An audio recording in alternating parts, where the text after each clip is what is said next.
You know how they say that once you try something, you will always go back to this. You know, once you try drugs, you will always go back to doing drugs.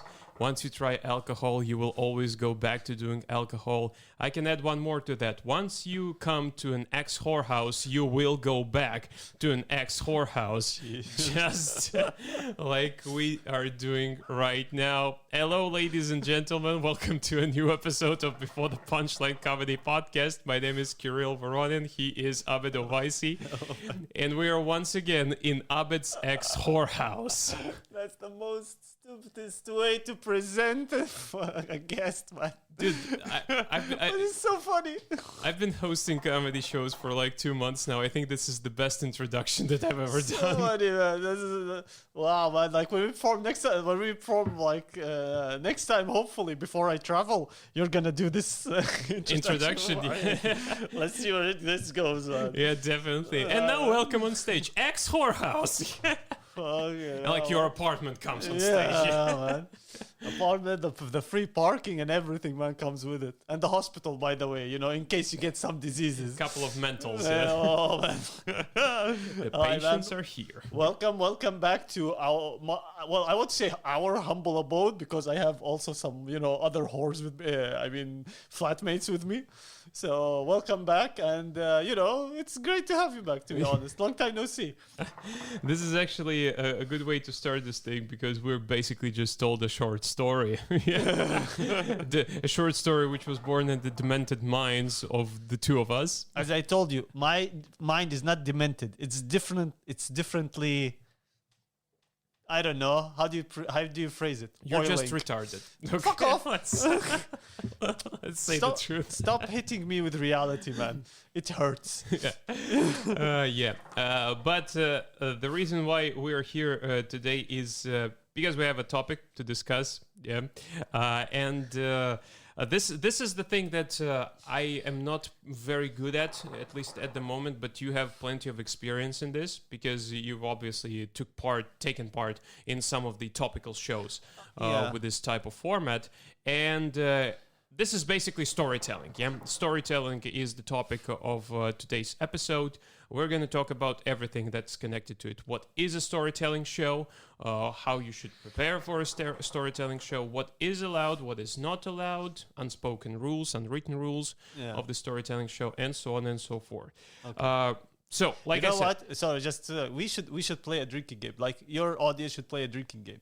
Each time you say so on and so forth, they should take it like a shot or like glass of milk or whatever. Dude, they would be drunk by this moment. Exactly, like 3 minutes into the episode. Mark, they're like, this is the greatest thing ever, and that's our audience. We should bring them. And then I look at the statistics, and I'm like, wow, 80% of listeners listened to the end. What happened? Because they got drunk, fell asleep, and forgot to pause it. That's actually probably how most podcasts do it. Exactly. Like Joe Rogan's podcast is probably like they get high and then they listen to it and then they forget that it's there, I usually work out and listen to Joe Rogan's podcast. What, really? Yeah. How the hell do you keep concentrating, man? Oh, man, it's very difficult, especially when Alex Jones was on his podcast, before Alex Jones got cancelled. You know what happened? Like, if you work out when Joe Rogan talks to Alex Jones, it's like you're working out on heavy metal. So you're probably like pumping like 300 kilograms, Oh my God, yeah. And then you add Bert Kreischer to that party, and then you will be bench pressing 500. Yeah, exactly. Holy hell, that's actually a funny thing to do. Like, what do you call it? We should if there's a gym on Alex Jones, what do you call it? YouTube channel or like videos, a compilation of his videos, and people like just working out, Yeah, Hillary's a bitch. Yeah. A bunch of muscled guys, fuck cancel culture, fuck go broke. Vote Trump. Biden is smart. He probably is smart. Well, man, the effing guy has been in politics for what, 50 years? I think so, yeah. I think if you've been doing anything for 50 years, you would be awesome at it. Well, probably, yeah. Well, I mean, he's been in politics and kind of CIA stuff for like 50 years, like you said. What else could you be in 50 years and be awesome at it? Oh my god. Remember the masturbation joke? Let's put them on to the side because if you masturbate for 50 years, hey man, hats off. I was thinking more maybe hating people. Hating people for 50 years. Okay, who hated people for 50 years? I don't know. Every shop assistant, every shop definitely. assistant, every concierge. Yes. If for people who didn't know, in Russia, mostly when you enter like the entrance of a building, there's mostly like one of those babushkas, which is like a really like an old woman who's sitting in this small box, you could say, right? And she's writing like, who came in, who came out, which apartment are you going to? And she writes it, and she's like, you got a woman inside. Give me, like, you have to pay me so that I don't tell your wife or something like that. I don't know. So fucking insane. Right? But that's my mother. I don't care. Give me the money. Because really, like when you look at those grannies, who sit there in those boxes, I always wondered, like, how do they survive? Where do they get the money? I mean, the pension is you don't know? next to nothing. Oh, you don't know. So when I lived in one like really tall building, like a 20-story building, just in case I get too depressed. Never mind. Such a retarded joke. And we had one. It was 4, okay? And they would have shifts, and they would take about like 500 rubles, I think. Like 300 to 500 rubles from each apartment. Oh, so, wow. Really? Yeah. So imagine like a 20-story buildings. You have, let's say, 1, 2, 3, 4 apartments, each floor. Okay. So you would have what? How many apartments? 4 times 20. Like that's 80 apartments. That's nice. Yeah. Yeah. You can live on that. Exactly. Yeah. Let's say 60, and they would take 500 rubles from all 60. Wow. That's 30,000. Imagine. Yeah, that's like 30,000. that's $500 divided on those old women, and they already have their apartments. Like it's an extra income. One of them, where I used to live, like I made friends with her, and one day like I'm sitting with her and I'm just talking to her, and suddenly out of the fucking blue, just out of the blue, I tell her, "So are you looking for a husband?" Listen, I wasn't asking for me, okay? It's just, I don't know, it's a dumb question. I just wanted to ask it. And she instantly went, "Do you have any?" I was like, "I will look for you." I will look for you. So funny. But yeah, she used to be there. How are you going to look for the husband? So pretty easily, all elderly mode on Tinder. Elderly mode on Tinder. Sort them out, 60 to dead. And the thing with that is that sometimes, because like, for example, if you're renting an apartment, the owner of that apartment would pay her extra to keep her eye on on your thing. Like we had, let's say... Listen. Yeah. Send me a text message once my wife comes in, because I'm afraid she's going to catch me masturbating with an open door in the toilet. Wait, where else do you masturbate? Never mind. Never mind. This is going too weird. As if not, it already started weird by saying a fucking ex-whore house. But yeah, and let's say one of my friends, and I do the quotation thingies like with my fingers. Friends, okay, not me. He looks a lot like me, but not me. His name is Abed, but he's not like me. No, his name is Abed. His name is Syrian. His name is Abed with a T. Yeah, exactly. And sometimes, like some guys, when they came to Moscow, they had to like what do you call it? Like to sleep over for a night. Yeah. So they would call him, and he was such a fucking nice guy. Again, this is not me, definitely not me, because I would never do this. Okay, it just I happened to live with someone like this, and like we were in a 1-bedroom apartment, and suddenly there are 7 people inside of it. I was like, where the fuck did these guys come from? And it's like my friend, he was like, it's just one night. And one day, the owner, like she came and she was furious. Many people live here. He's like, no, there's nobody. There's me and Abed, the only people who rent here. She's like, no, she told me that there are 6 others. I was like, whoa, no, she's delusional. But it's so funny to convince your renter that her spy is delusional. It's so You just insane. imagine, like, it's like, trying to make excuses for not doing your homework in front of a teacher. Yeah. Maybe she overslept. She was like, fuck. I overslept. I slept the entire day. Probably someone came there. Oh man, I need to come up with something. Let it be one. No, one person is too. Yeah. Not enough. Not enough. 3 people. Not enough. 6. Yeah, I'll write it down. 6 freaking people in that apartment. And where it gets weirder when this I don't know how to say it, even concierge. I don't know how to say that. Concierge. This babushka, this old woman. If there's like, let's say someone called the ambulance, the guys in the ambulance would come in. Those babushkas would start interrogating them, like which apartment, which floor, why, and she would like, haha, the 6th floor, that the apartment 202 is not there. I got you. You're going there to, I don't know, to strip dance, whatever. And it's so funny that they would interrogate them, and you're like, the person is dying, you know that, right? The other woman's about to have a fucking baby. Could you let them in? She's like, no, I have to know everything You about have to it. know everything. Yeah, exactly. Wow, man. Like, if you wanted any state secrets, they definitely have them. So they're like taxi drivers. They're informants, basically. I think that this is like a lifelong informant, which will informants which will exist forever. No computer, no technology, no surveillance cameras Definitely. will ever replace them. Definitely. They will always be there. Yo, man. And this is actually, you might think, like, you said at the beginning about 10 minutes ago that this will be a storytelling episode. What the fuck are you talking about? Well, this is actually a story because Yeah. what you just did, you basically told 2 stories. One about, like, this concierge. Yeah. And the other about how you tried to find a husband for an elderly lady. Yeah. Well, basically, here's the thing. Sometimes I noticed that, of course, when I started doing comedy and some like new performers, they don't want to tell stories, for example. They want to tell their point of view on life, or like how smart they are, or like something political. 95% of Russian stand-up. Yeah, what I'm gonna talk about it. This is in my opinion. What some of those realize, that is like everything we do is a story. It's an experience. Any experience is a story.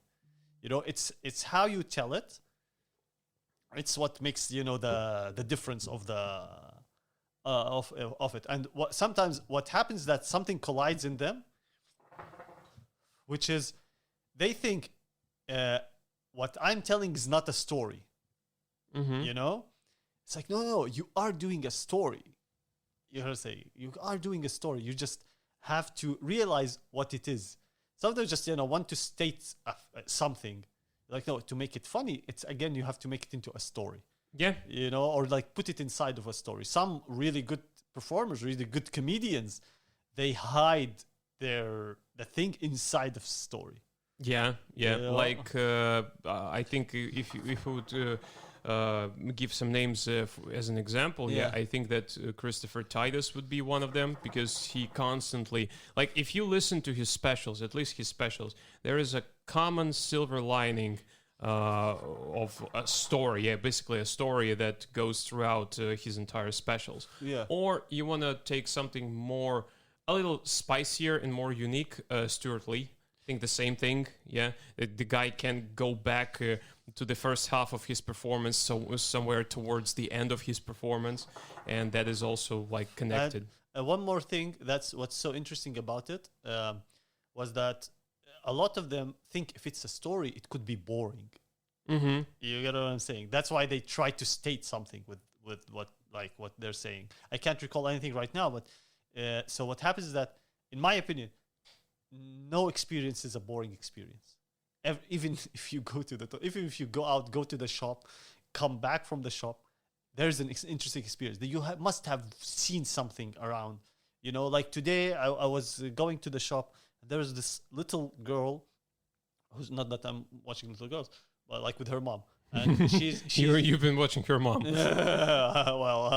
and she was like on a scooter, and this girl like had like this a loudspeaker, something like it's a pseudo, like it's like it's a toy that looks like a loudspeaker, and she was just announcing herself. What? She was just like walking on the scooter. She was going, "I'm on a scooter." I was like, I'm just, I'm just laughing my ass off. It's just so funny. That's like that's one of the like the interests that that's the thing. They think that the story is boring. It's on the contrary. Every story, every experience is an interesting thing if you know how to wove it properly. Sorry for the wall. This is not a problem with the mic, by the way. This is just a problem with my mouth. Somebody hasn't started their phonetics. Oh man, what is phonetics, man? Is it spelled with an L? You know what? I think that phonetics is one of the most useless things in English. It just not the presence of the phonetics itself, but the fact that they teach it at schools, I tell you at something universities. stupid? What is a phonetic? How to pronounce, man. how to say something, how to pronounce something in a language. Why I think that it's useless, at least in English in Russia, okay, if you're not a native speaker, is because, you can spend a lot of time like studying how... which word combination should be pronounced in what way and stuff like that. But if we talk about English, there are so many of them. There is like a closed syllable, an open syllable. There's an introvert syllable. There's an extrovert syllable. Yeah, exactly. and no joke, I counted about 50 cases in English which are unique in pronunciation of the sounds. Like, how the fuck can you remember all of that? So if I say that and za, that's a phonetic thing. That is a phonetic. I kind of disagree with you. Like in my time teaching, 1 second. In my time teaching, that's the first thing I teach.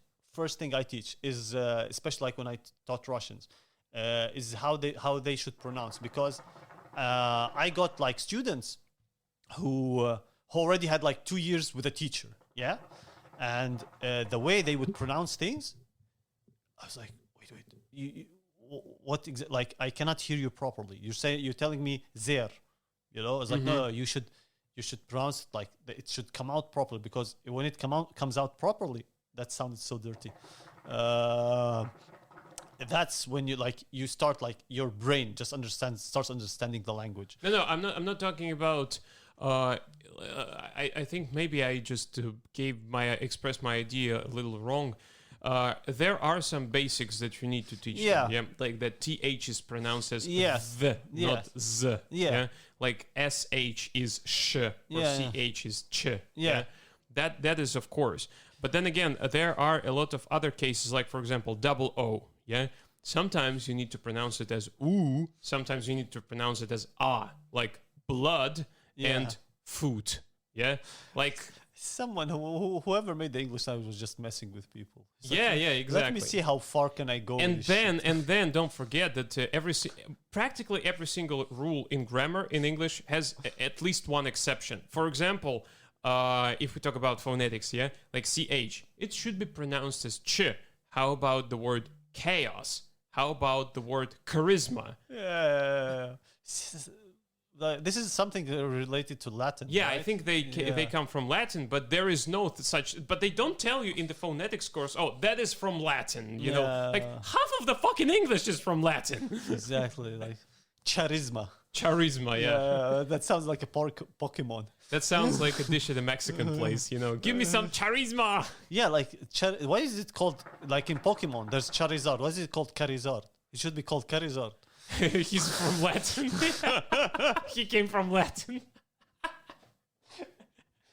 A Latin Pokemon.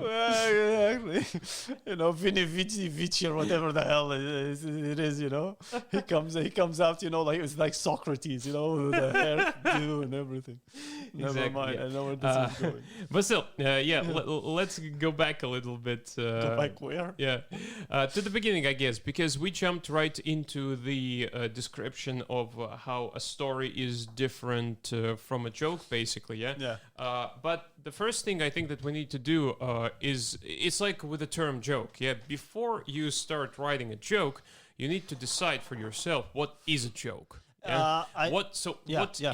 a story? How do you define this term? Wow, now that's a tough question actually. Like first, so if we take what's a story is something that happened to this person. It has a beginning, it has like a middle, like a process, and then it has something like in the story you have to raise the stakes of the story. You know, like make the person more thrilled about the story, and then it has an ending. You know, in comedy terms, it's so funny. In comedy terms, you have to kind of link all those three to keep the person in front of you, or like the audience, let's say, interested in that story, to keep them, you know, like listening to your story. Because sometimes, as you know, stories can drag. Yeah, for a very long time, and Yeah. the audience might lose the sense of what you said 5 minutes ago, and they might not tie it with the ending of your story. And one more thing is that what happens with the story thing is that some people think, like we're going back to the idea that, oh, they want to be opinionated. I hope that the sound of my flatmate entering won't disturb us. No, it's okay. It's a cameo. Okay, great.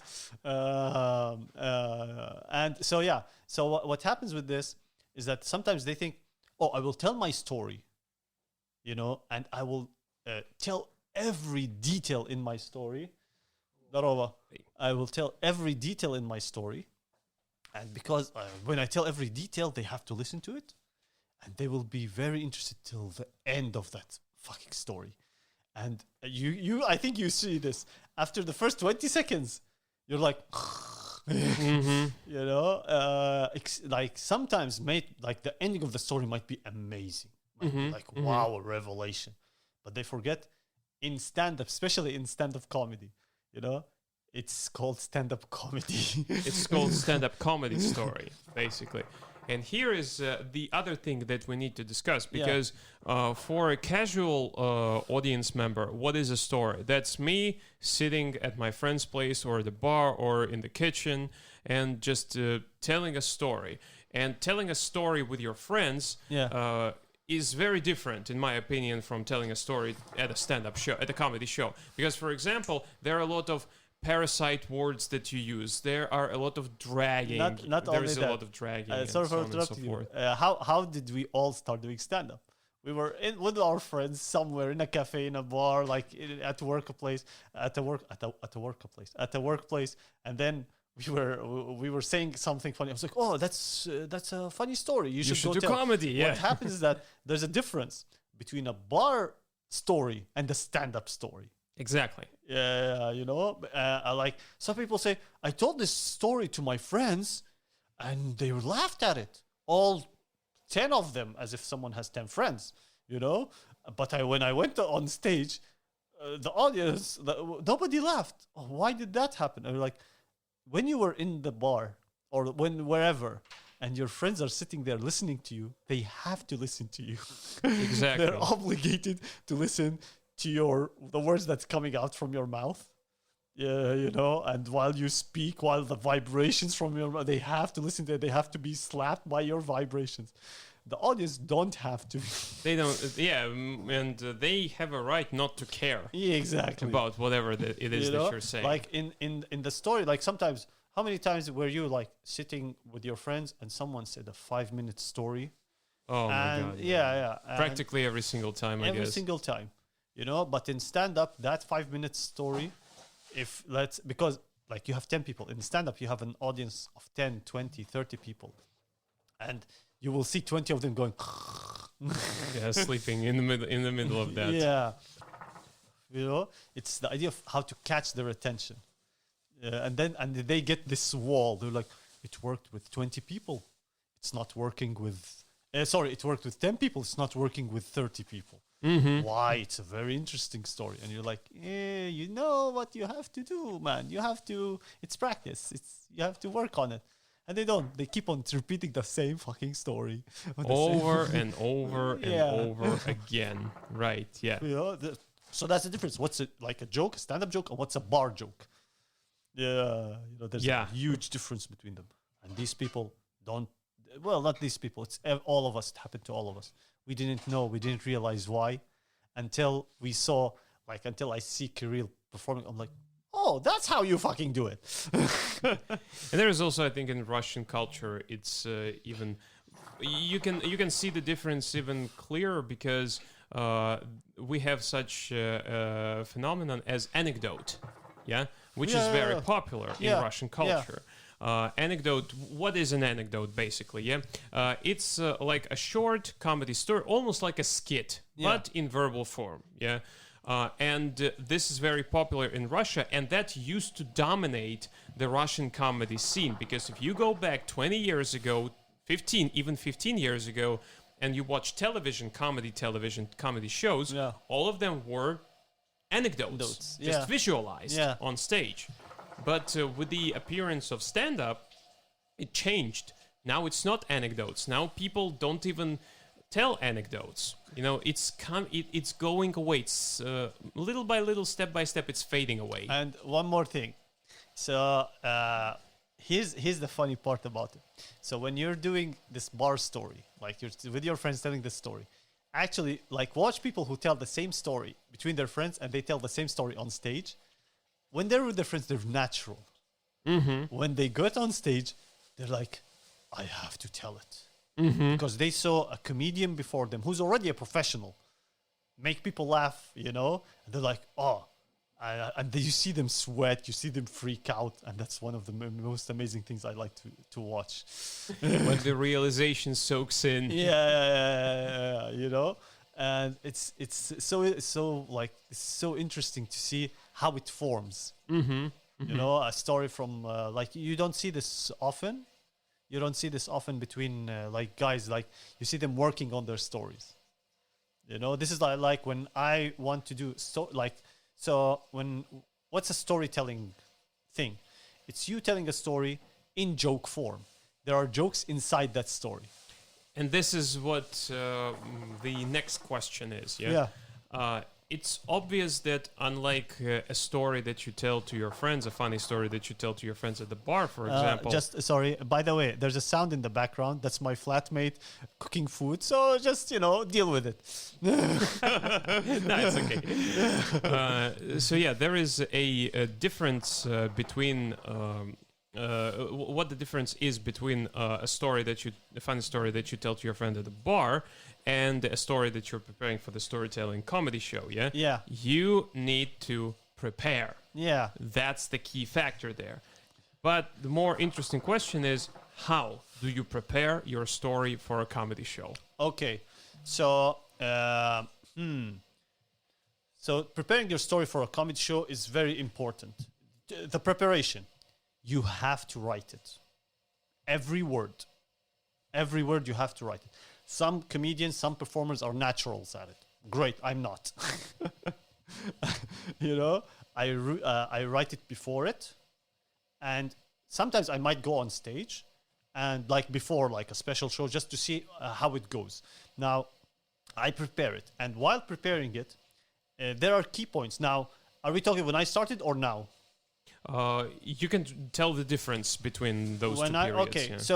So when I started, I just told the story, and I was like, but when I started, I was already watching some comedians. One of them is like my favorite, Christopher Titus, and all of this. So I knew that there should be jokes in between. So, for example, when I'm telling a story about this babushka who I'm trying to find her a husband, so I would say like I met this babushka in our entrance, and she was eating seeds and judging people with her eyes. Now it's not part of the story. Like, it's not part of the original story. The story would be, I was sitting with her. I asked her if she would like to, if she's married, or if she would like a husband. And then I would have to put you in a joke form, in a comedy form. The audience, you have to put this audience. One of my friends put it in, Yegor Medvedev put it in a really nice thing. You have a bubble. Right. You have this bubble. You have your world. You have to let the audience inside that world. So, for example, when I say I was with a babushka, not in a sexy way. I mean, like, I was sitting with her. I have to describe them, this babushka. A sexy way would be very interesting, I think. Oh man, that would be a bit German, but Or Swedish. oh well, I have no preferences. So, so the idea is that you have to make them visualize this babushka. You have to make them relate, because you have to keep them interested in that story, and to keep them like it's bait. You have to hook them in and then start reeling in the string. Now, what I used to do is just I would write it, and then see, oh, okay, this is part is a funny. I will say a funny thing about this babushka, then a funny thing about finding her a husband, then a funny thing about us entering or like her talking to, for example, ambulance workers. Yeah. Now how I write it is that I have other jokes. Let's say one joke is about how foreigners pronounce the word babushka. They pronounce it babushka. Yeah. So when I would say this babushka, I would how do you say this? Like move away, go into that direction, make a joke about how the word is pronounced. Then I would come back to my main story, and then while doing that, while I would say that she's eating seeds, I would make a joke about, for example, her sitting there with judgmental eyes, about those judgmental eyes, how people look at other people with judgmental eyes. For example, at the ATM. When I think you went there. You're standing there. There's a line in front of you. And one person sitting there for 25 minutes. Like, what's he pulling? The whole GDP of Jordan. I think he's trying to stick a 50 ruble banknote in there. That's actually me. But well, that's actually a funny idea. But then they would actually be putting a 50 ruble. Then I would go out. That's a joke, for example. Then I would go back to my main story. This is my way of telling it. I love to do this. Some performers, some comedians, they disagree with me. They like to tell the whole story, and their jokes are just like really quick. They don't start a new joke. They just really quick. The babushka was having judgmental eyes. She was harassing the ambulance workers in search for a husband. She was speaking English fluently, for whatever. But my way, no. It has to go out and come back in. Go out, come back in. But I think by doing that, you just invest the audience more into the story, because I see the logic there, because if you just say babushka was sitting there with the judgmental eyes, people are like, what do you mean? And then when you explain that, they go, I've seen that before too. Exactly. You instantly make them relate to what you're saying. Now that's the way I think. I love to do it. Some people just prefer to keep on telling it. I don't think there's any right or wrong in stand-up. There is, are you making them laugh? Are you keeping them interested? Or they don't give a fuck about your story? That's the most important criteria in stand-up. How can you measure your success? Whether people are laughing or not. It's one of the only things that the feedback is instant. Yeah, exactly. Exactly. It's like sometimes it can be with latency, about 2 or 3 seconds. Yes. Oh, if you can do that. I actually sometimes, some people do it on subconsciously. They don't realize what they have to wait just 2 seconds and watch their faces light up. I love doing that. I love doing a joke, then I pause and I just look at their faces, go. I'm just thinking right now, trying to imagine how would a person unconsciously try to make people laugh. He faded away. He's lying there on the stage, and people are like, that's a joke, and they start laughing. Actually, sometimes, like you listen. How many times were you walking, and then someone just slammed into a telephone pole? Exactly. I think that's unconsciously. Let's just imagine. Let's just say this: that we love watching people get hurt. Yeah, it's what I don't know where I read it or heard it, that one of the basic things that people laugh at, which is when someone bumps into into a door. Yeah, for example. It's just an automatic. Yeah, right. You know, and the thing is that you have to make that bump about you, and making that bump to get a bigger laugh. Now here's the tricky part in stand-up. The tricky part is when you're raising the stakes, when you're getting them more invested in your story. You know, I sometimes fall into that problem. And this is the problem with what I do. Like, as I told you, I do a joke. I'm telling the story. Then I go out and I come back in. I go out and I come. That's so dirty again. You know, it's like I go out from the story. I go to another small bit and then come back to my main bit. Now, the problem with that I fall into this problem, and I'll give you an example right now about it, is that bit is better than the next raising the stakes. So like I already raised the stakes, and then I go and I drop it, and that causes kind of like it disconnects the audience. Yeah, it's not disconnects. It gets them like you get a big laugh on them, then you get a small laugh that in your head it should have been a bigger. Mm-hmm. That's what I do. Is after I record myself, of course, I find how I can switch it. So I'll give you an example. So I have a few stories about things that happened to me in Russia because of the way I look. You know, an Arab in Russia, it's a bit you know, depressing. He said it, not me. Okay. And the thing is that we did this in the competition in 2019. I did this story. And so I got on stage and I was talking about how I'm just going to tell it, is that when I was the microphone, this is a true story, that a microphone was taped to the microphone stand.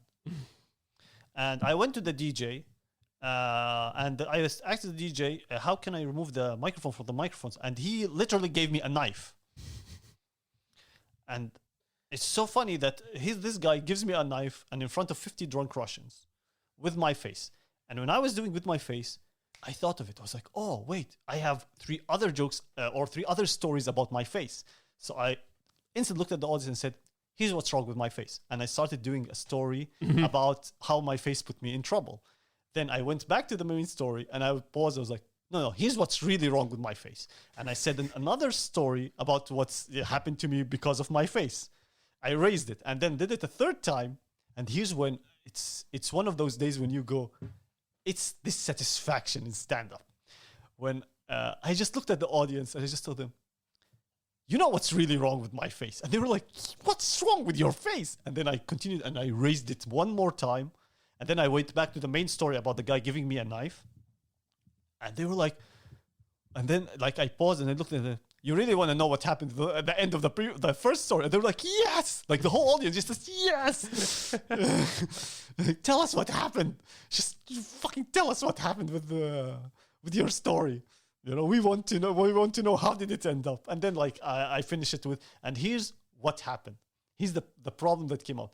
The 3 jokes, the 3 stories about my problem with my face, the things, were much better than the ending of the main story. Yeah, I get it. Because in stand-up, you want to finish a story or a joke on a high note. Yeah. That should be the biggest laugh. Because that's what... This should be what everything... Like before that came before that was building up to that. Building up to this. Yeah, You this know? is the climax of the story. Exactly. And that's one of the... it's a really thin line. Yeah, let's just say that you wanted to end it like Breaking Bad, but you ended it like Game of Thrones. Exactly. Fuck off. But what's Breaking Bad's ending was good? I don't remember. He died, basically. Walter White really? died. More like the ending of Lost. Nobody understands what the fuck happened. Nobody gave a fuck. I think. Exactly. I mean, I was switched off Lost, I think, by the 4th season. I watched the first season. Then I stopped watching, like I just, what do you call it? Like random.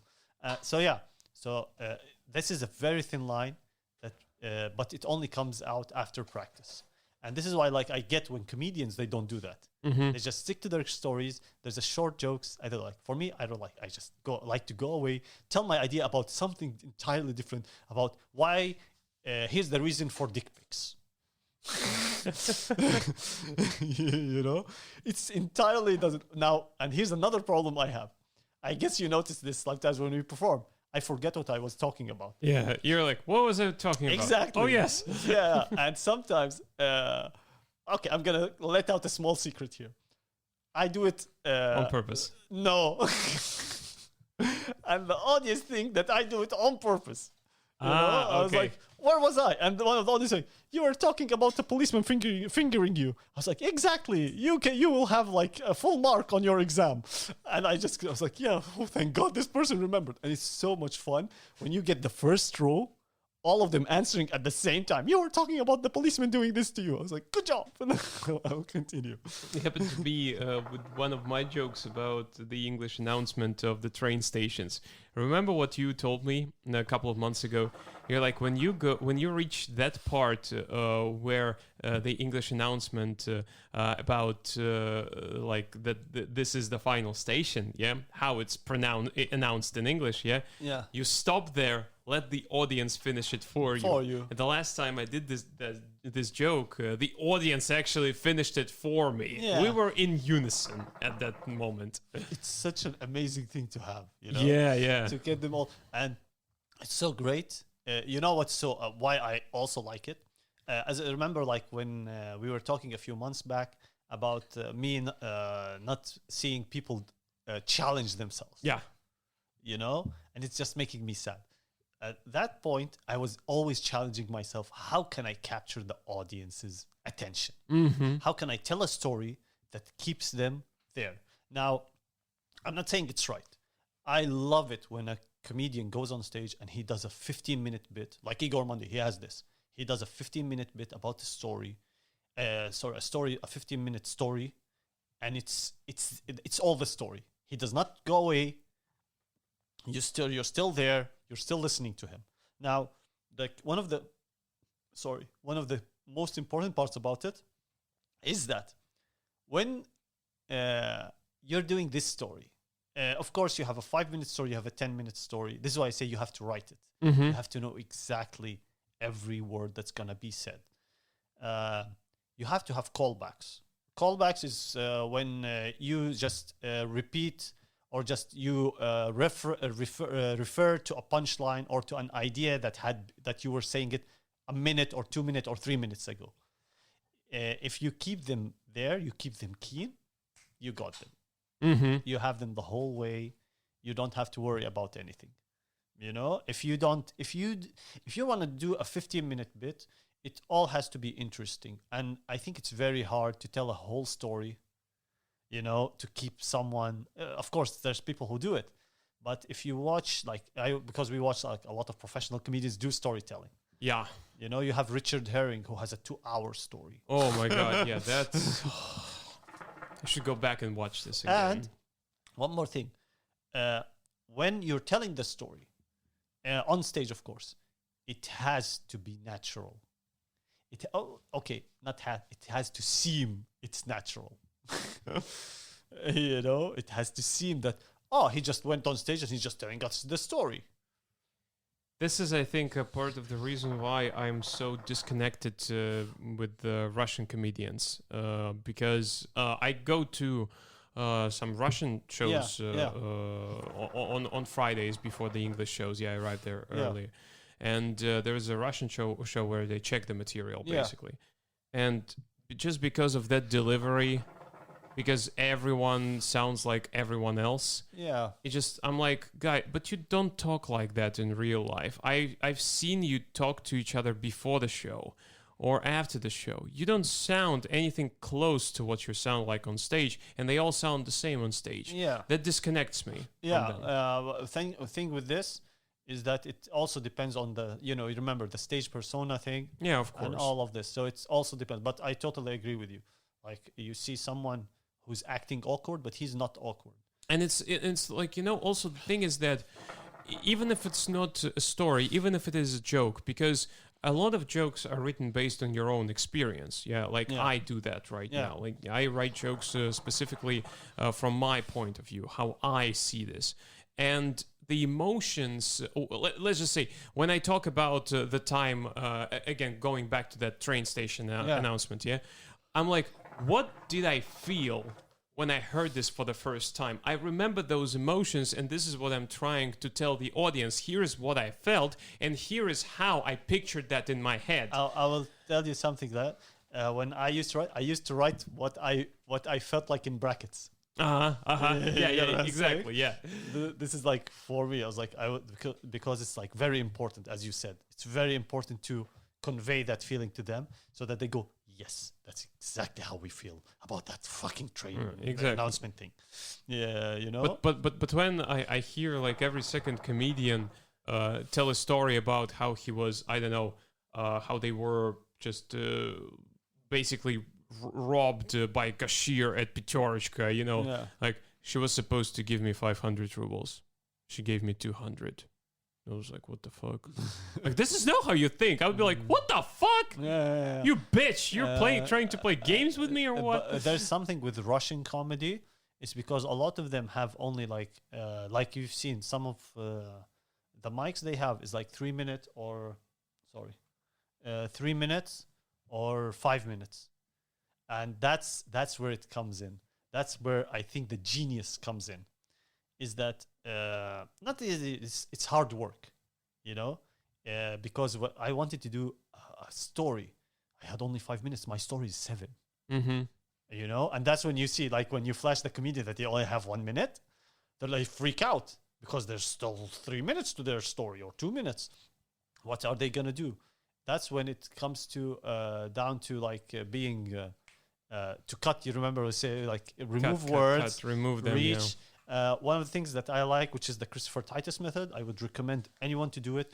It's just when you're starting, this is the best method you could do because it produces so many ideas, so many jokes, so many stories. It's that what he does an amazing thing, is that he writes his story, and after it, he breaks down his story into facts. And every fact is a premise to a joke. Mm-hmm. You know? This is why, like, when me and you and that performer Luba, we were sitting and we were talking about this.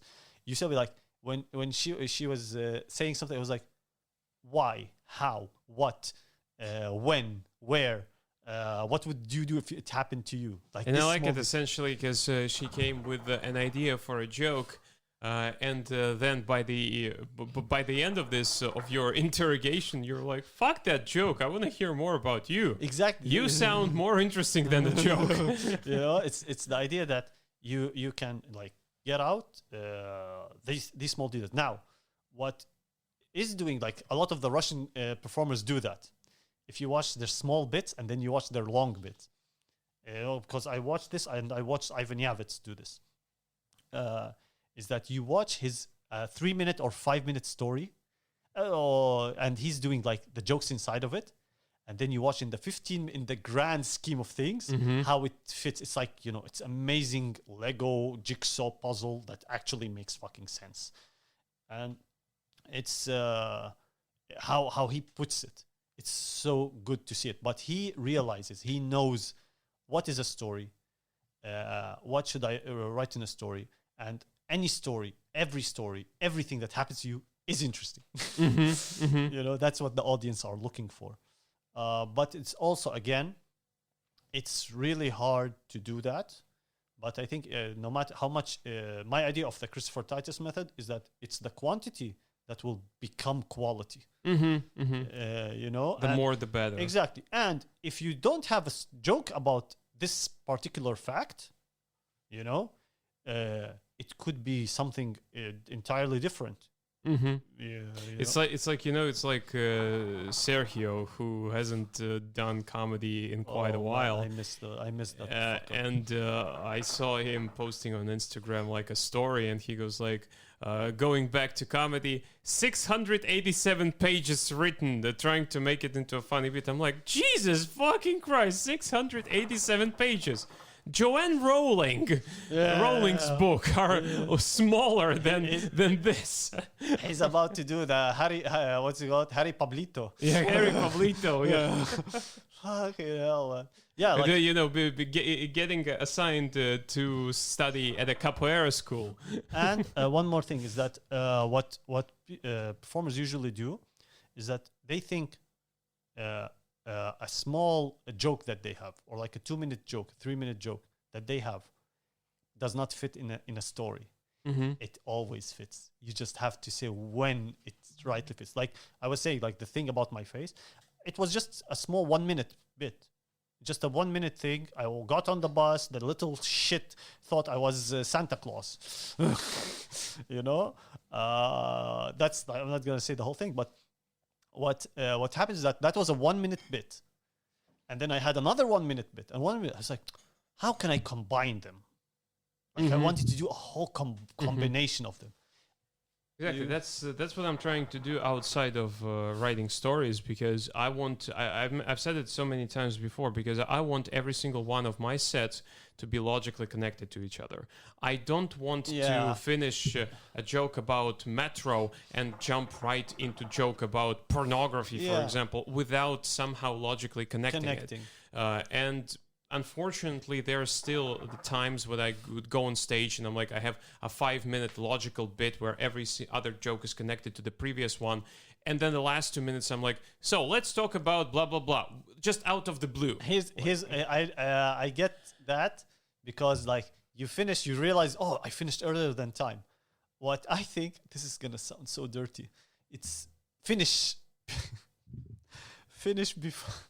I can't say it in a straight face. Finish it, like finish earlier. If that's your story and it has a great laugh, finish there, leave. Mm-hmm. Don't add anything to that. If you want to add something, it's, again, this is a personal preference. But if you don't want to do what you just talked about, it's you did your story, great. You have the reaction that you wanted. You already have it on video. I'll use it next time in my 10-minute. I have a good thing. Leave there, because as you said, what I think you have to keep them again wanting more. Mm-hmm. And the moment that you go, by the way, I also fall in that problem. Because you know me, I'm like, I always do this. My stand-up is like a jigsaw puzzle that doesn't fucking make sense. Yep. You know? Your stand-up very often is like that movie, Memento. Memento, at the end, you're like, oh, okay. Mine is like, wait, there's an ending. And I'm like, see you next week. Your stand-up is like, Jesus fucking Christ, we need to make a sequel. Yeah, exactly. We need to start thinking about making a sequel that's better than Batman versus Superman. That's the thing. You know, not that my jokes are as bad as Batman versus Superman, but let's keep it. That's true. Yeah. Fuck, what was I talking about? Blin, I forgot. But I think that this is, you know, this ties also into this thing that it is very difficult, not only in Russia but around the world in other countries. Your comedy, your stage time is so limited very often if you're not extremely popular. But that's my idea. Is that when you know that you have limited. This is something that every performer should know. You have limited time. What they do is that. So I only knew this when I was watching George Carlin, Titus. One sec. Sorry. A few other performers. Do every 10 seconds they get a laugh. It's not a joke. I'm not talking about a joke. They get a laugh. Mm-hmm, mm-hmm. You know? I was like, wait. You can do that. Really? Yeah. I didn't know that. Yeah. Like, it's like, what the fuck? You can do that. And what happens is that a lot of the performers, what they do is that they try to, how do you say this? Every 30 seconds, they have to get a laugh. Yeah. They're like, I have to get it. But I was like, no.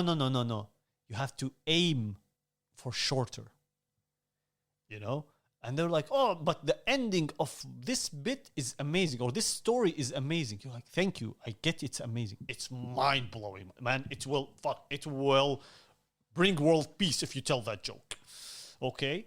But the idea is, on the 20-second mark, from my experience, people are fucking bored of you. Yeah. Yeah. You know, especially like if you go on stage as Kirill Voronin, you go on stage and I have to come after you with after 30 seconds or 40 seconds, I have to get a punchline in. I have to get a laugh. I know I will get the laugh, but I won't get it as good as it should have been if it was shorter. I agree with that because I had to, experience in that because I had jokes which originally were very long, Yeah. without any even mini punchlines Yeah. in between the setups, yeah. And they didn't work as good as I wanted them to. They didn't make people laugh as hard as I wanted. But after I shortened them, the ending, you see the ending, the payoff after I shortened them and made the distance between the laughing much shorter, that paid off. Yes. And the jokes now work much better. And there's one more thing. There's a few more other things. One of them, I'm going to just go away a bit about hosts. So as I told you, like we talked about this before, is that it pisses me off when a host gets on stage and says jokes. It's like, don't say jokes. We did the storytelling show, and the host, Igor Monday, he did a good thing. He said they're telling their stories. So what people were, these guys are going to get on stage and just talk. You get what I'm saying? And that's what every performer at that time did. They got on stage, except me. That's my problem, because I have 1 minute, 2 minute jokes, full of jokes. But the thing is, they're inside the story. So they appear as if they're I'm not doing a story.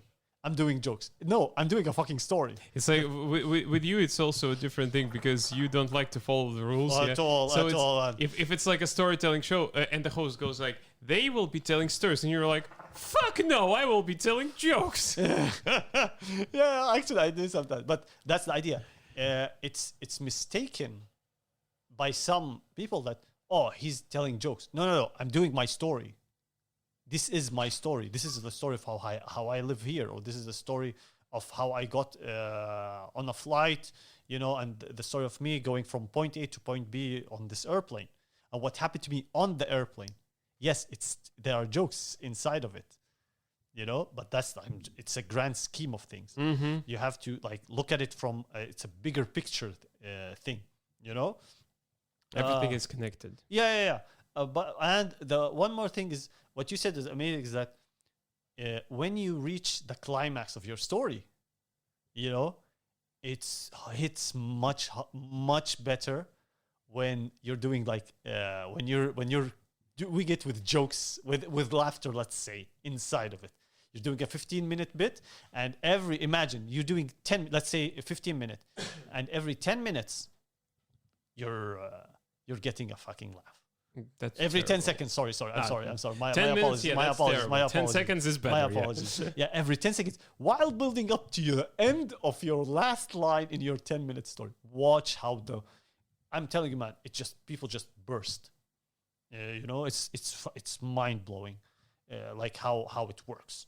But the thing that pisses me off is like you see them and you don't see them tell your story, but challenge yourself more. Mm-hmm. Show me, or show the audience member more. How can you be?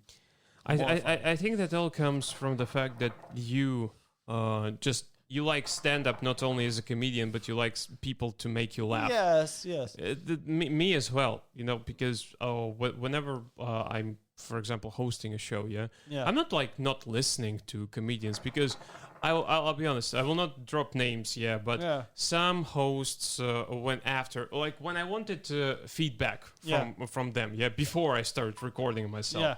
I wanted feedback from the more professional, more experienced comics, and I would usually get to the host, and I would be like, hey man, how did I do? Can you just tell me? And there was one particular comic, he still does comedy, but still, and he was like, do you think I was listening? Oh, that's a bit. Sorry, man. That's a shit move to say. First of all, that's insulting to a comedian, and second of all, let's imagine that he truly did not listen, and he doesn't do that ever.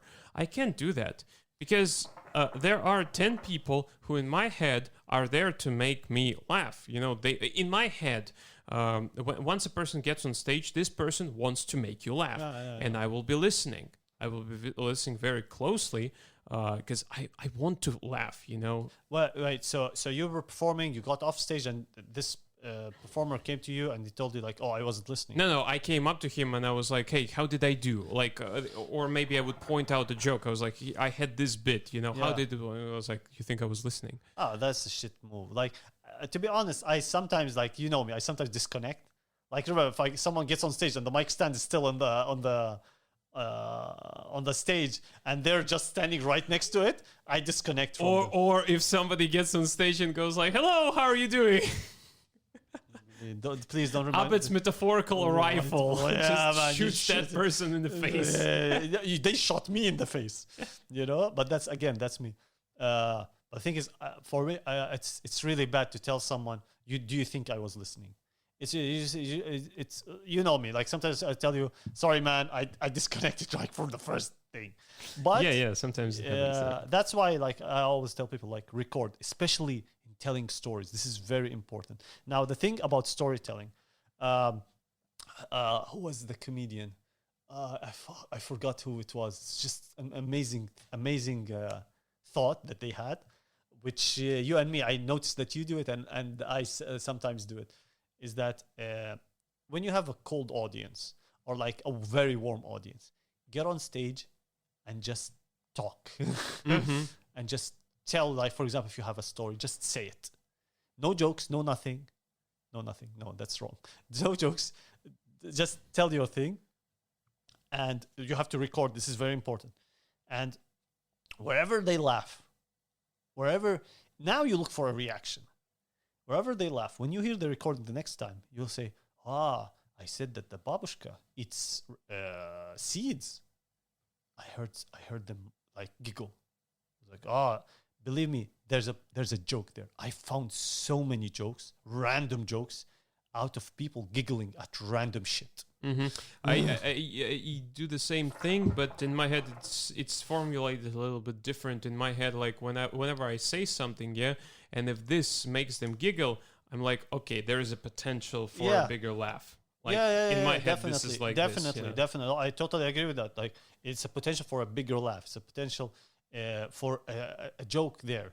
It's a potential that there's an idea there. That I did not that you can explore. Exactly. For example, and that's for me, that's the core of storytelling. It's in stand-up. That's the core of it. To catch them, like, where's the interesting parts in every story? This is why I like when we did the storytelling workshop with some of the performers, and like last Saturday with you and with Luba, is that we were telling. Remember, like, I just wanted to hear what the opinion or like the story from you, from her. Tell me a story. Don't tell me jokes. Don't tell me punchlines. Tell me a story. We would be sitting with the other performers. I don't know if we talked about this before, but anyways, we were sitting with the other performers, and I would make them write facts, every fact about Kirill's story. And while they do that, after they finish the story, I was like, "Your story's finished? Yes. Okay. 1 second. Don't start talking." And I just don't start talking. What were the facts that you found? So 1, 2, 3, 4. What were the facts that you found? 1, 2, 3, 4.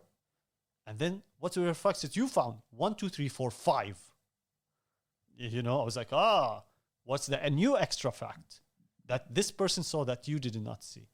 It was so amazing how you see they come up with jokes. They're like, "Motherfuckers, you're so funny." You're amazing. You know, but the thing is that they like, you know, we don't see the potential, like, because it's first person, the viewer sees something else, you know, of course. But one of the things, like, other than that, is that time. They have to realize how much time they have. One of the things that you and me, we sit, we workshop, and then suddenly I tell you, cut it short. You know, exactly. Like, cut it short. Reach the point that you want to say faster. I do that to comedians before starting a show when I host. I come to them and I go like, "I'll flash you with the phone at 4 minutes." See, specified the phone. Good thing you specified. Where exactly? So I tell them I'll flash you at 4. That means that you will have 1 more minute left. Don't start a long joke. Because if you go over time, we'll raise the music, you'll get kicked off stage. Yeah. I do that not only because of the time limits that we have, yeah, and not only because like it needs to be fair to every comedian, yeah, because honestly, I can understand the logic at Russian shows when they give more famous comedians more time, but fuck that, this is so disrespectful towards everyone else. When everyone else has 5 minutes and some guy has 10 minutes. Now, it's okay when, for example, at the format of a Friday show, that's still the show comedy do, yeah? Because it's like, oh, so we have the opener who does like 7 minutes, we have an act in the middle, more or less experienced, who does 5 minutes, and then the headliner of the first part gets 10 minutes, and the same thing with the remaining 3 comedians, yeah? So there is a logic behind that. But at an open mic, I don't give any preferences. There was just one exception because we have this competition going, and the hosts, the guys, the organizers of the show, they just told me, give them more time, 7 minutes, because they are in the competition, they write new material every week, they need to check it. I'm like, cool, but that's circumstances, yeah? Apart from that, every single person should respect the rules and respect the other comedians, because very often we have very limited time for the show, and by taking another minute for yourself, you're taking another minute from the other comedian. And one thing that like we go back to the storytelling, like writing bit, it's very important to a few times we were talking about this, me and you, which was to emphasize, like to emphasize.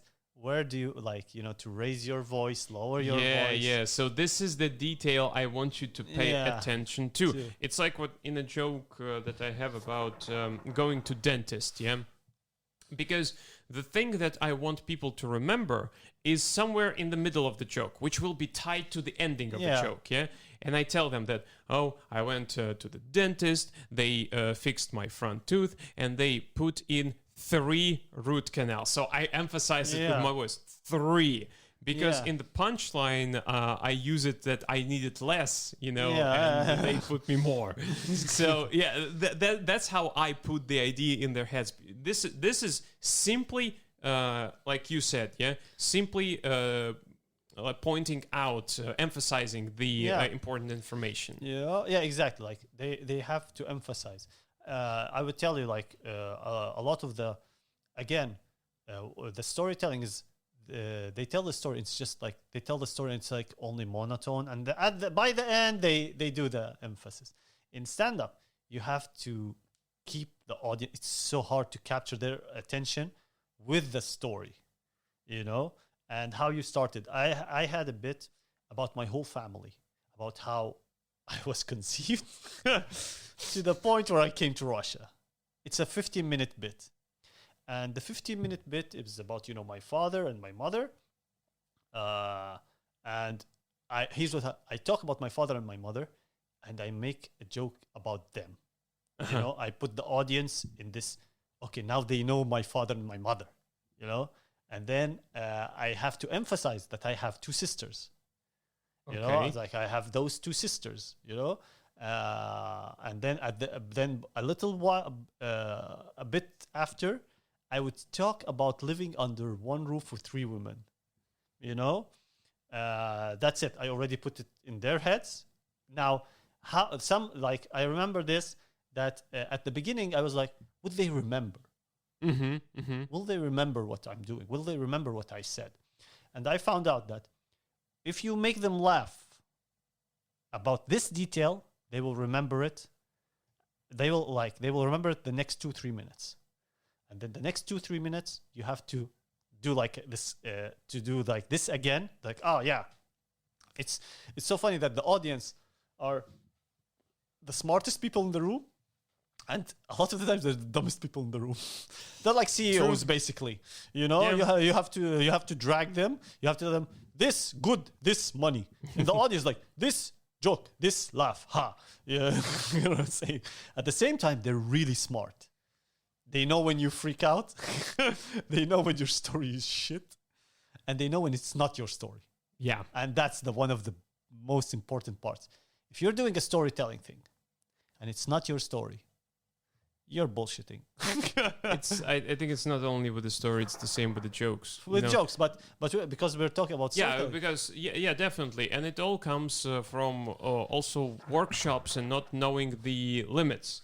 You see, because there is a certain limit, in my opinion, there is a certain limit to writing a story that you are going to present to the audience later. Because what do you mean a certain limit? it should be you. Oh yeah. Because when you workshop, guys who you workshop with, they would throw ideas at you on how to make this story like better or funnier. Yeah, in their own opinion. In their own opinion, including adding punchlines. Yeah. And this is where you can, bring the audience to the brink of not understanding. Like they will get confused because like, wait a minute, but you have been telling in this style, in this particular style, we understood that this is you, but now you're like going to completely different direction. It's not you. You were talking about politics, then you start with dick jokes. I mean, we have seen Abed on stage. Why all of a sudden we have Kirill right now? Yeah, for example, talking about this. wife and something. Yeah. Now the thing with this, when we did this workshop, because that's exactly what I was aiming for. I wanted people to do punchlines, and I would look at the performer or the comedian or whatever, and I would tell them, this is their punchlines. We're not here to write punchlines. This is very important. We're not here to write punchlines. We're here to give ideas. Now, you can, if you want to use their punchline, if it suits you, you can use it. After a while, you will find one of them go, haha, that's my punchline. Mm-hmm. It's a really, to be honest, it's a really pompous thing to say, but it's a funny thing. To be honest, how many times you told someone a punchline, they didn't say, like, that's mine. It's a fun thing to do. But the thing is that I think you don't announce it. You don't go tell people, that's my punchline, guys. That is my punchline. You get what I'm saying? Yeah. That applause break is mine. No, fuck that, man. In stand-up, if you're not a community, if you're not sticking together, if we don't... This is why it pisses me off when you said this, do you think I was... Like, you didn't have to say, do you think? This is such a dipshit thing to say. As a comedian, or a performer, I don't know. As someone who supports someone else. You know? That's a dipshit. Okay, I don't listen to... You know me. I don't listen to half what people say. Yeah. You know? That's just you. Yeah, exactly. It's not like you're trying to insult them. I would never go to them and tell them, I wasn't listening. You know? Or I wasn't listening because you're shit. Or do you think like that's a shit move? Say, I'm sorry, bro. I was on my phone, and it would be true. But that's what that's what the feeling that I had not so while ago. You remember, again, we'll not be dropping names here. Like one comedian, who's just starting, basically in stand-up. Performer, please call them performer. Told me that, so why do you think they don't put me on Friday shows? And because the last time I performed, that was very funny. And I'm like, when was the last time this person performed? I don't remember. Not because... I don't listen to this person, but because I listen to so many comedians on a weekly basis. Just the open mic alone, when I'm there every single Tuesday with 12 comedians getting on stage, it's just too much information for my brain. One more thing about like this question. Now we go back to who are you telling the story to? Here's another very important factor. One thing I remember, when I was first starting performing, when I first started doing comedy, I was not getting picked to shows. Why? Because I was too dirty. Oh, literally, I was just saying the word. For those of you who don't know, I think we've told this story before, but Abed is one of those few people who perform in English who almost got his ass handed to him by a drunk woman at a stand-up show. But exactly. But the thing is, and it was true. I was swearing too much. Now, I wanted to be on this clean night, so I removed all the F words. And here's the thing. At that point, I was performing for them, and then I realized, no, wait a second. I was performing actually it actually helped me. To be honest, to be fair, it actually really helped me. Like I can perform without swearing. apparently I can do that bit, that it's a really dirty bit. I can do it without swearing. Yeah, you get what I'm saying? And it doesn't lose. Yeah, it doesn't lose anything for it. Now, the thing is that for anybody, now this is, we're getting away from the storytelling thing, but if you're performing for the organizers or for the comedians, it's fine, but don't complain. My opinion of it is, perform for yourself, write something that you would like to listen to. Who's the comedian? Like, write for the comedian you want to see on stage. Yeah, exactly. Like, you get what I'm saying? Like, yeah, I want to see Kirill talk about his family. This is, like, again, this is for me, for example. And Kirill goes on stage and he talks about politics, but that's what Kirill wants to say. That's amazing. It's amazing for me. But the thing is, he wants to talk about it. Yeah. He's not doing it for Abed to listen to. I'm not doing that for a particular audience. I'm doing that for myself. Exactly. And the thing with that is that what I noticed is that the moment you will make it so much better, they will have to see you. They will have to listen to you. They will have to fucking invite you wherever. Yeah. That is true. And that now here's where it goes to the story thing. So here's the problem with the story. A storytelling or this. Stories mostly are long. And if you want to shove a story into 5 minutes, into an open mic, now we go back to how to shorten it. The comedian, like, there's a basic that that every comedian should strive for. Reach the punchline as fast as possible. We already said that. And how to do it. So a pretty easy thing is you write it again. Like what I say, you write it, then go back to it and start removing every unnecessary detail. Make sure that all the words that you throw out don't mess up the meaning, the main idea. If it does, it's an important word, keep it. Exactly. If it doesn't, throw it away. Yeah. Like when someone, like what I would say, I was talking to this babushka. I was talking to a babushka. Me and babushka were speaking. I told, exactly. Like, just try to make. This is for me, and my obsession with this. Just how can I reach that point as fast as possible with as few words as I can. I know it's messed up. I know it's hard, but it's not hard. No, to be honest, it's not hard. At the beginning, it is. Then when you write it, it's totally not hard. You're just telling me this, and I'm like I'm dying inside because right now I'm doing something with the subtitles. Yeah. And some of the clips that I have to make subs for, there is a person, and pretty often you said it's a person. Pretty often this person would stumble over the words and would repeat the same sentence like 3 times in a row. I'm like, Jesus fucking Christ. Yeah, and now, but also there's a difference between is this person or this performer, comedian, whatever, or whoever it is, are they doing it on purpose, or are they just freaking out?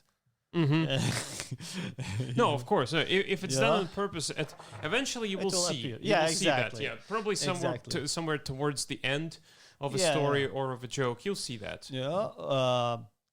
Now, when removing those extra words, go back to it and then read it.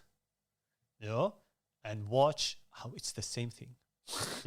It conveys the same meaning. It conveys every word you want. Everything is great in it. And the second part about it is that now this comes with practice, raising the stakes of a story. Now a story, so a 1 minute thing, that's not a story. It's not that it's not a story. It's too in a storytelling show. A storytelling show depends on like how much time you have. So for example, we did a storytelling show. And we were told, you have 15 minutes. Right. You have to do 15 minutes of a story. So I was like, 15 minutes of a story. And I have already a 15-minute story about airplanes and all that. But I didn't want to use it. So I used the thing about me living in Russia. So I was like, how can I do it? So I started with a question. And then going to how I came, to when I came here, to my life in university. to having a bath with 12 other people. You know, Which is always an amusing experience. Amazing when you listen, man. I had to remove my glasses because I was having a small bit thingy complex. Okay, well, medium, let's say, bit thing complex. And just be honest, your dick was the longest among all of them, and you didn't want them to suffer. Wow, that's a very good. Yes, sure. Why not? I like how you put it. You know, with no lube. See, this is how PR works. There is no PR that is bad PR. I started like shoving those small stories in it, but it's all, again, it fits into the grand scheme of living here. Now, some other comedians were doing a proper storytelling thing. Mm-hmm. They were doing a story from point A, from when they were in one city and how they went to another city. For me, that's amazing. But what I noticed was missing there is that there were details that I wanted to hear more. You know, I wanted to hear more about what's your opinion on double, like, bunk beds. Mm-hmm. You know, what's your opinion about, like, dormitories, for example? Yeah, you gotta say again. But now here's where it comes that this comedian was performing for himself. It's great. I was like, that 15-minute bit could be, or 10-minute. I think it was a 10-minute bit. It could be 20. It could be 25. Then comes the question. Like you said, a story is basically like it's a long story. A story is a story, right? Captain Obvious. And pretty often it is filled with like mini punchlines, mini funny we're talking about situations. stand-up. Stand-up story. Here's the thing. In the ideal world, in a perfect world, a stand-up story will always be filled with like mini punchlines, yeah? But in reality, how important is it to, if we take the storytelling format, how important is it to have those mini punchlines? And tying to that word as well, because we defined the word punchline before in the previous episodes, and we both agree that in a punchline, the punchline should always be the last word. Yeah. Storytelling format kind of can break this. How? Okay. So again, in stand-up, there's no rules. That's the amazing thing about it. I could tell you have to write. Next thing, someone else could tell you they don't write. Bill Burr gets on stage with a piece of tissue. This is true. Like he goes on stage and he tells his opinion about something. He goes to an open mic. He gets an idea. He writes it on a piece of tissue, and then he goes on stage somewhere and he does a 15-minute bit about it. He just tells his opinion about it in a story form. But then again, as I said, like this 1 minute that I say, it could be a story. Now, going back to those little mini punchlines, it goes now. We have to say about the story itself. So, one thing, when you're writing your story, here's something that helped me so much. I used to put a line under where I think they will laugh. Okay?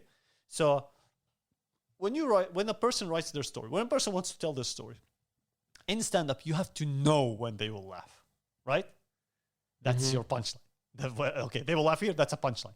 Even if it was pen, even if it was a pen that fell under the tree inside a bird's butt, okay? If they will laugh there, that is a punchline, no matter how 5 seconds, 10 seconds it is. Yeah. You get what I'm saying. The point where they will laugh. Now, here's where we go to this. How would you reach this line? Yeah, like when you're telling your story, to reach this long phrase or this 2 words or this 1 word. Is it the last thing in your whole story? What is your story about? What are you trying to tell in your story? These are all things that to become better, you have to define. Now, the mini punchlines, again, this is my style of it. Why I think the mini punchlines are very important. I want to make people laugh as much as I can, and there's one thing that I always strive for, which is an amazing thing, which is So I heard this from Christopher Titus, and I heard this from other comedians. Sorry for interrupting you. Yeah. Let's play. You remember how at the beginning of the show, Abed said, every time, let's play a shot game, drinking game. Every time Kirill says, and so on and so forth, take a shot. Well, here is a new type of drinking game for you. Every time Abed says something about Christopher Titus or mentions his name, take a shot. Titus. So come on. Yeah. They all got drunk. Although I guess it's an hour 25 minutes in, so. So they're already not here. They're already passed out. They just woke up and they are now trying to take the headache away. So a cup of coffee and I don't know, milk, whatever. And Titus. So what he said about something is that he was telling about how he once got into an altercation with someone. Okay. And he was saying, I was building up to an applause break. I was like, what the fuck is building up to an applause break? I've never heard this concept before. And the idea of it, this is what Russian comedians do, which was small joke, big joke. The closer, the thing that closes the whole thing. Now, that's my idea. Your last bit in your story, is it the funniest bit? Is it the bit where everybody will go, yeah? Well, it doesn't even have to be funny. They will go, yeah, oh yeah. Is that the bit? If it's not, you have to build up to it. And that's where the small jokes come in. Yeah. You know what I'm saying? You can put them anywhere. But the idea is that you in a really long bit, not a really, again, a 10-minute, 15-minute bit. When you and me, when we get on stage, we say one line, we get a big laugh or an applause break. Of course, you always aim for the big laugh, fuck the applause, but aim for the big laugh. When you get the big laugh, that means the audience have just given you permission for the next 3 to 5 minutes to say whatever you want, and they might not laugh, but they will be listening. Yeah. And in that 3 or 5 minutes, you have to do another big one.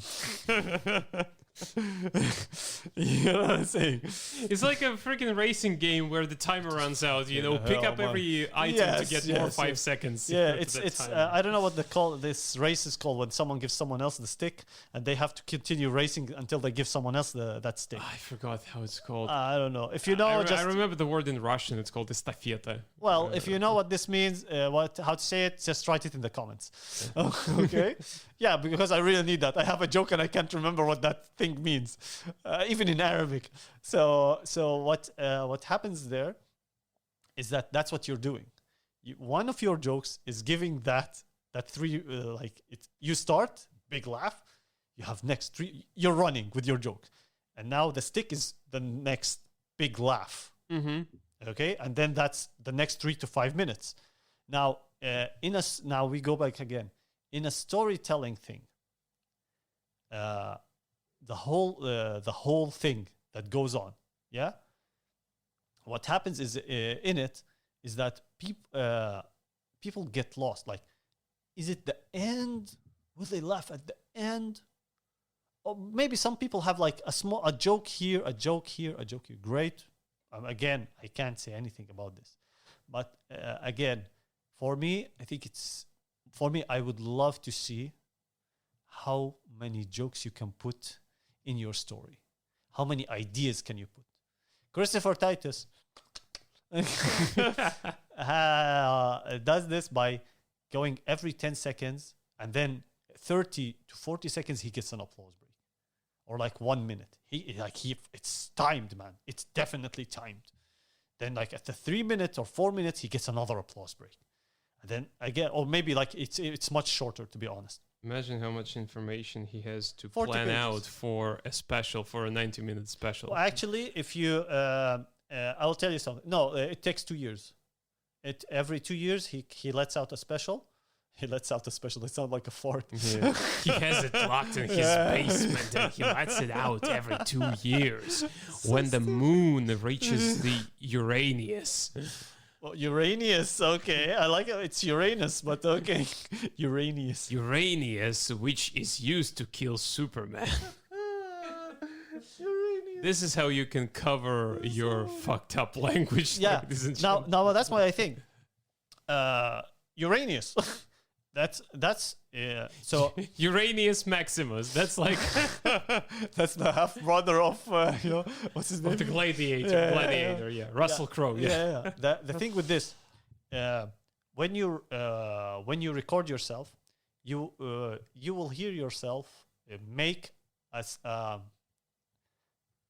verbal mistake. The audience will hear you make it. Now you can continue. It's fine. But me, I would love to go back to that. There was one day when I was saying, fuck, I don't know if, so I'm doing this joke. And Passport. no, it's just, so at the end of this joke, I say that I'm going to get fingered at the airport. Again. When I said again, the whole room erupted. Now, I said again by mistake. Purely by mistake. You know, because I got fingered a few times. Well, not fingered. Yeah, let's say it was a delightful experience for my asshole. Okay, for my anus. Okay. Yeah. Uranus fever is going up and down. Amazing. So Uranus fever. So the idea of it just that came out by accident. And again, that verbal mistakes, when doing a storytelling thing, when you hear those mistakes, that's a joke. Mm-hmm. That's what I am obsessed with. To find out as many jokes as I can in the span of on the span of my story. How far is my story? I have a story about living on this 20th floor in a 1-bedroom apartment with my friend. You know, it's just very simple. My friend got married, and his wife, her sister, their kids came to live with us in a 1-bedroom apartment. That's it. That's the fucking joke. You get what I'm saying? That was the whole thing. I'm living with this guy. He got married. Well, he got a girl pregnant, basically. Okay. And they lived with us, you know, and she had to bring her friend. Now, how can I make that into now I could say that. It's a story. It's a very nice story. You know? It is, yeah. You know, it's just, you know, I'm living in Russia. I lived with 6 people and I had sex with none of them. You know, for about a year or so. Kind of my time at university.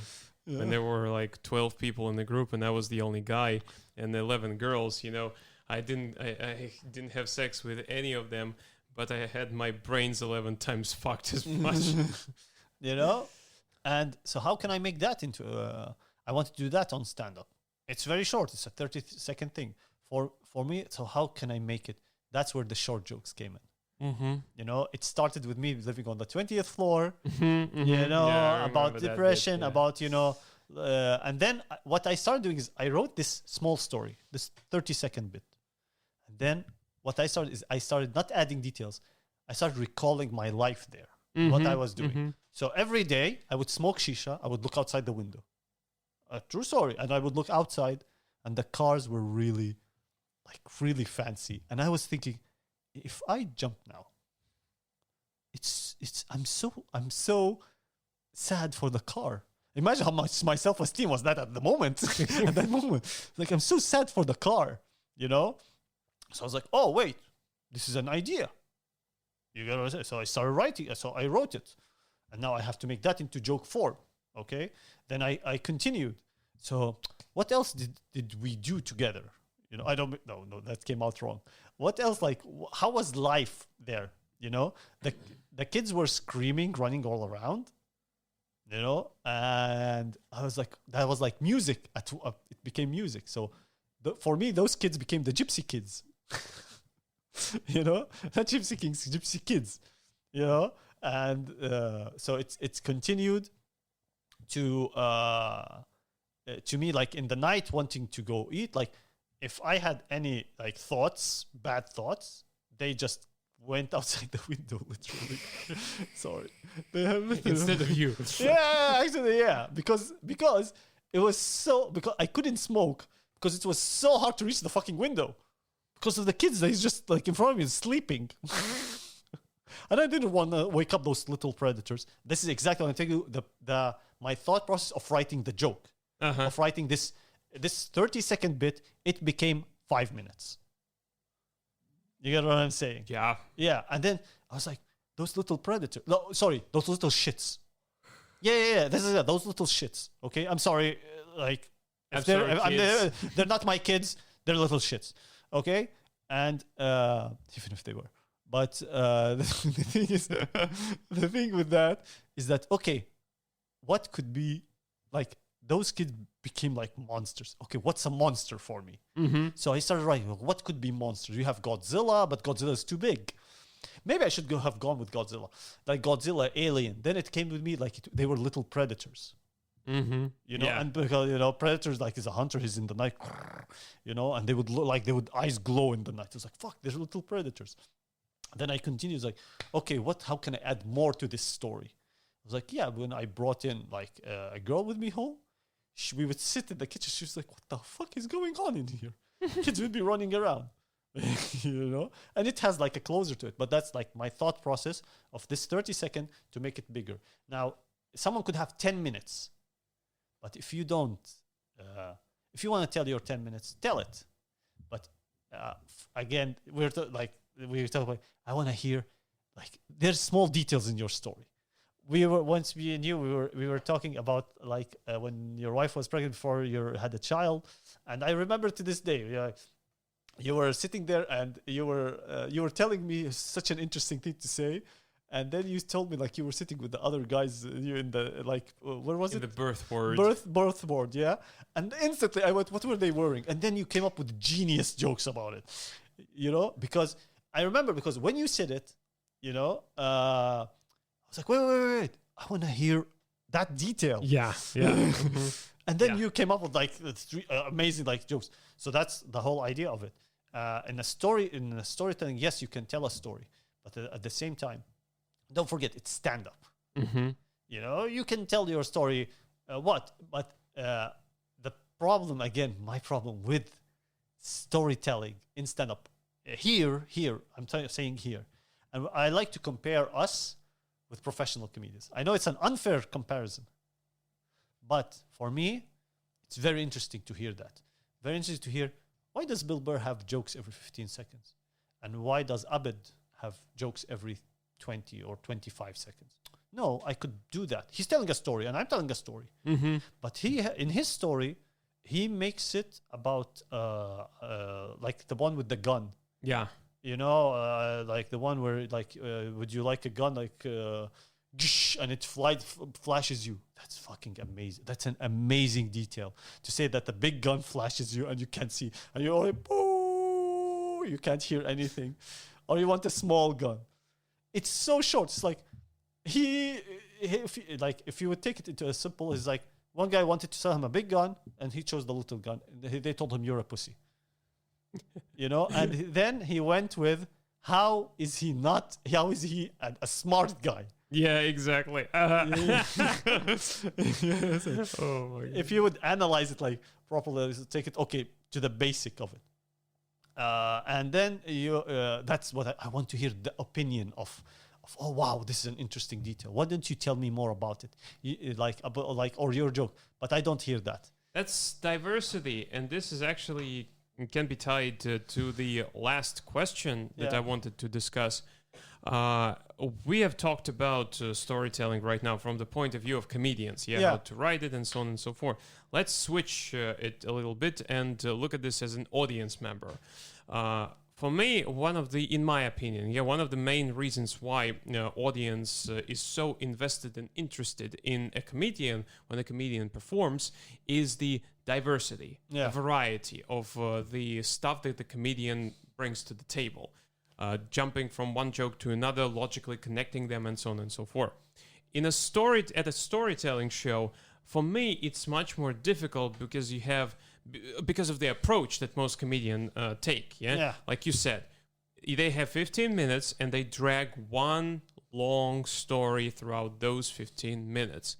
My question is, what can you do so the audience doesn't get bored? Because Yeah. One more thing, Yeah. because at a storytelling show you will have at least 4 comedians, yeah. Okay. And like, how can you just not tolerate? I want to say the word tolerate, Yeah. tolerate 4 of them telling one 15-minute story. I will tell you something. There's a small thing that I need to go back to quick. So, is an opinion a story?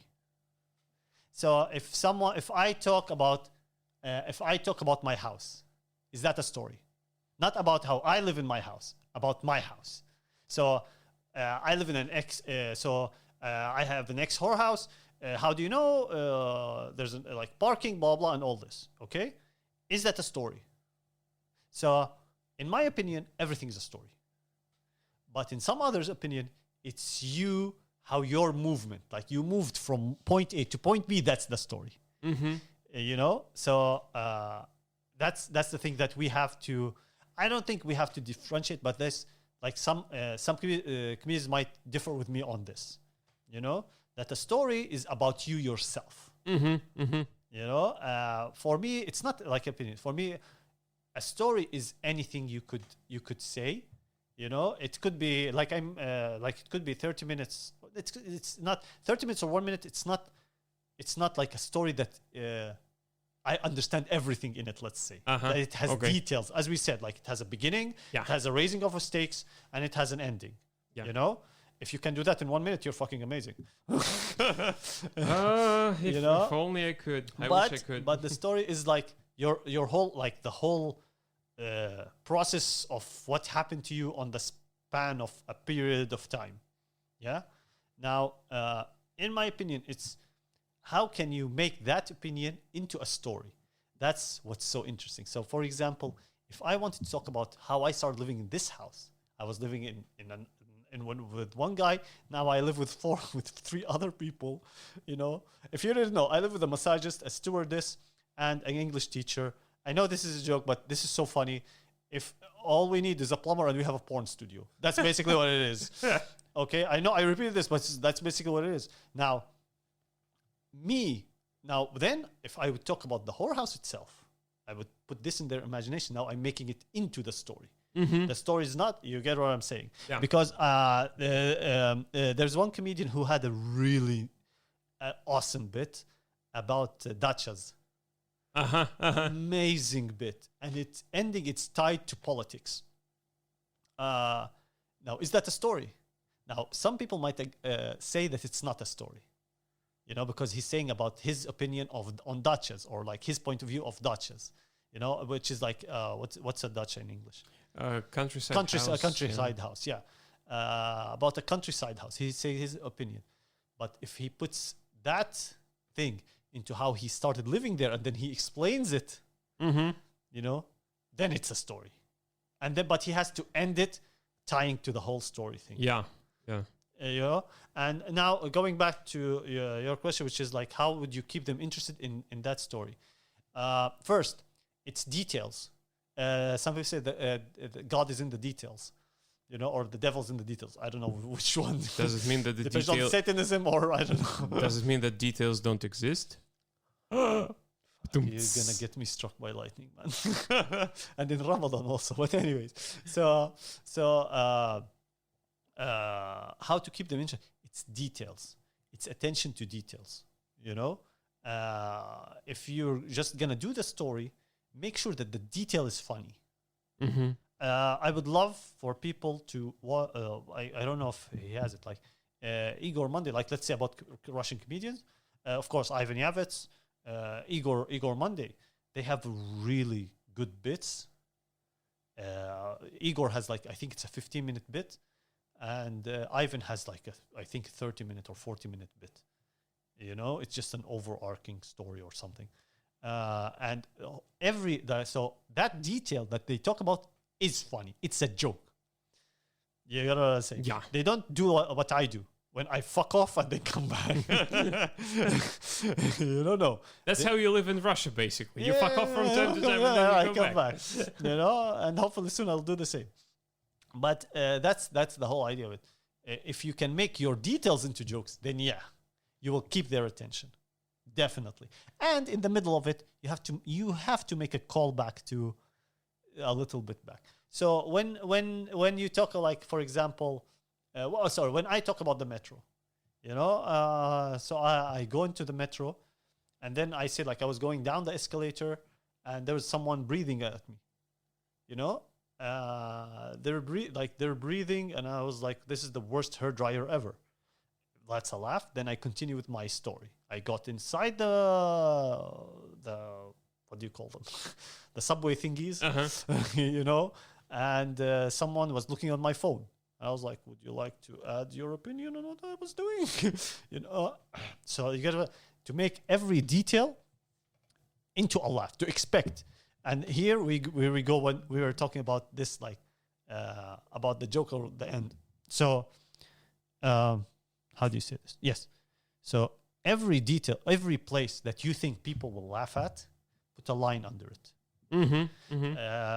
If the performer comedian doesn't want to do what I do, which is, again, it's retarded, because I'm talking about getting through the electric. What do you call this? The metal detector. Electric detector.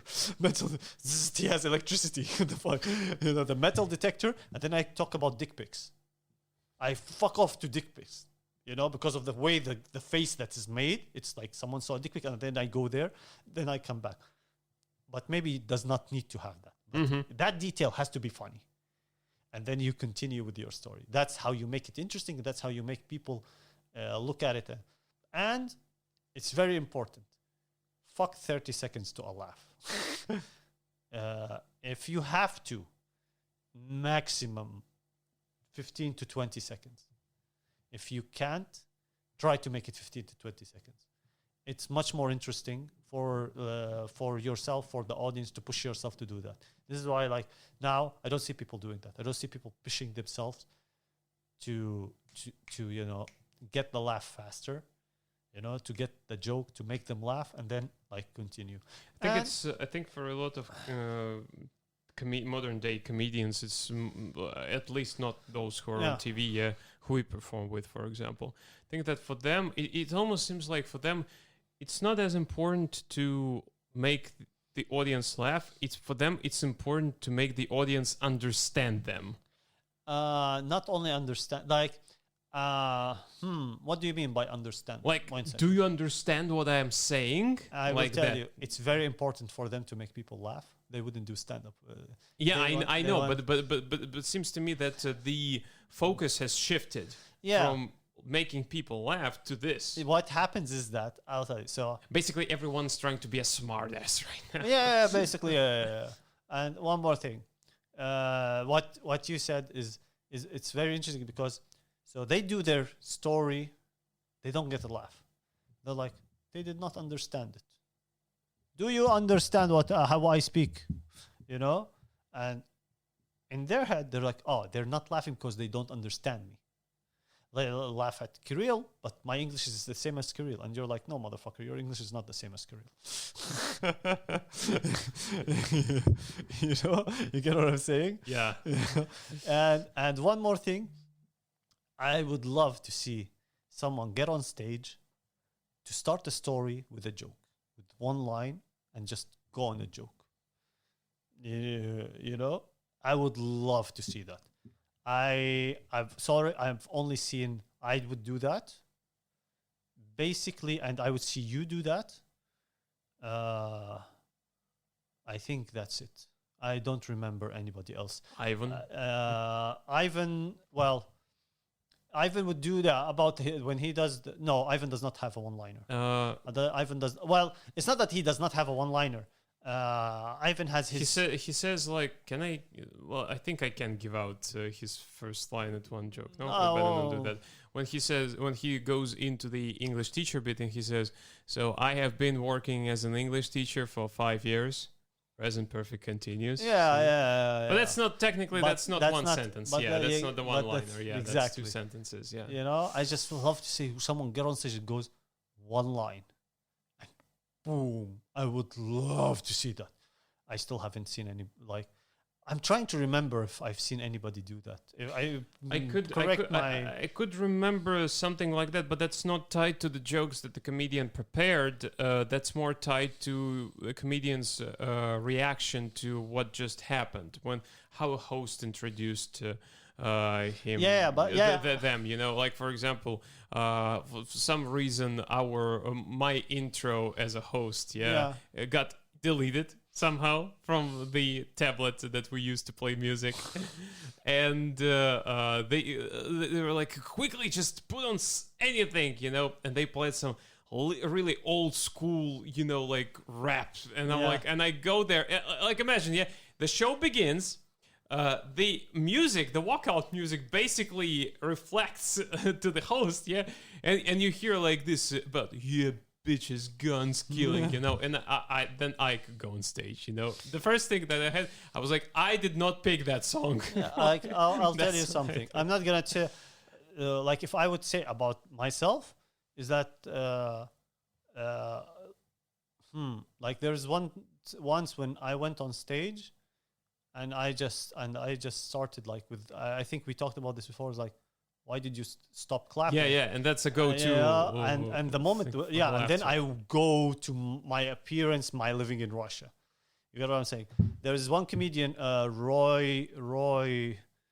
Fuck, I forgot his name. He's amazing. He's still like he's on the Daily Show.